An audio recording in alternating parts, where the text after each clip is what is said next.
So, today we have a young lady on the show with whom I have a tremendous amount of respect for. She's actually a good friend and a colleague. We went to TU stand up and say the owls are definitely in the building. But before I go into a little bit more of what she does, what do you think about when you think about forensics? Okay, Jana? That's right. So, what led your interest to being a forensic chemist? Because when I was beginning in college, straight out of high school, I worked as a pharmacy technician, and I wanted to go to pharmacy school. So I was already interested in how drugs affected the body. And so when I started Temple, that's when I was a pre-pharmacy major, chemistry major, and they kind of led me into forensic chemistry. So what does it entail to be a forensic chemist? To be a forensic chemist basically means that you do forensic drug analysis, which is you analyze illicit drugs and illegal drugs.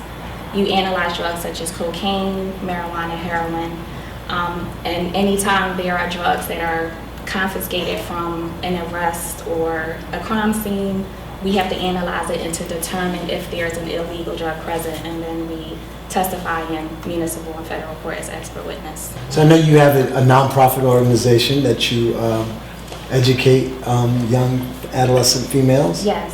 Can you tell me a little bit more about that? I started the organization because I wanted to be a mentor and to share my personal experiences in my professional career and in my educational field with teenagers. Now, when I think of science, I think of something that I always failed. So how do you make science interesting for girls? How do you make that interesting? See, that's another challenge because teenagers, when they think of science and math, they think that it's something they can't do. They think it's hard.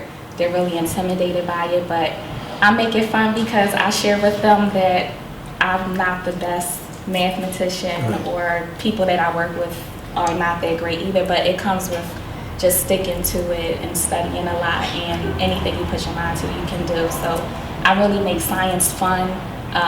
I don't talk over their heads so that they can't understand what I'm talking about.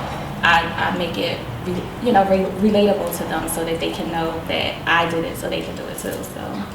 Now, while I am very, impressed the fact that you are reaching out to adolescent females, why not males? Someone did ask me a question. Well, I started it just for females because myself, I'm a female. Also, too, women are minorities in science, and I do open my classes up to males as well, but you would be surprised that a lot of the students that come to our classes are mostly girls. Wow. I try to engage the guys in my classes, and I do have some success with some guys coming, but a lot of the males, they tend to be more interested in the video games and the sports, and even though video games, it is science surrounded by those type of things too, but girls are more interested in what we do. And that was an interesting question because John Lum has a young lady who's actually doing really well in school, so I have to talk about his young daughter. But I do have a question.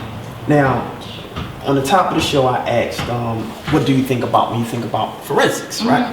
Now, the first thing that comes to mind are like CSI and Forensic Files and all these, glamorized shows, right? So.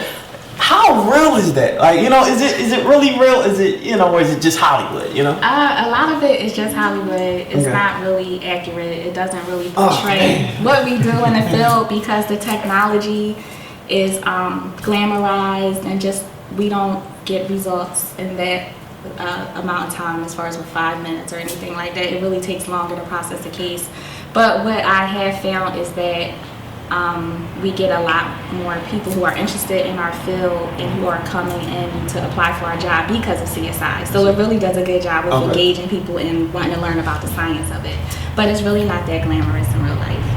It's a lot of work. It's very time consuming, and the cases take more time than how it is portrayed on television. So if one of the young ladies who may be watching the show would like to get in, find more information about, your program, what would they do? You can go to my website, which is www.awifs.org, and it's AWIF as in Frank, S as in Sam.org, and that's the Association of Women in Forensic Science Incorporated.